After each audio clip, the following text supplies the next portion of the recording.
गयो सबै गयो यार यस्तो बेला त साइरन नै काम गर्दैन यार साइरन बाजे नि यस्तो बेला त मान्छे भाग्न सक्दैन 100% भाग्न सक्दैन यति पनि टाइम पाएन मान्छेहरू जतिखेर यस्तो ग्लेसियर फुटाए ओ माय गॉड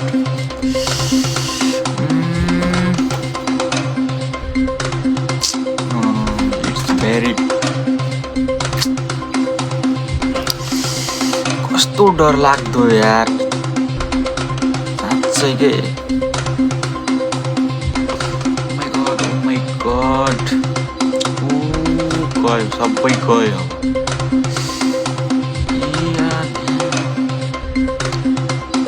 यस्तो बेला त साइरन नै काम गर्दैन यार साइरन बाजे नि यस्तो बेला त मान्छे भाग्न सक्दैन 100% भाग्न सक्दैन यति पनि टाइम पाएन मान्छेहरू जतिखेर यस्तो ग्लेसियर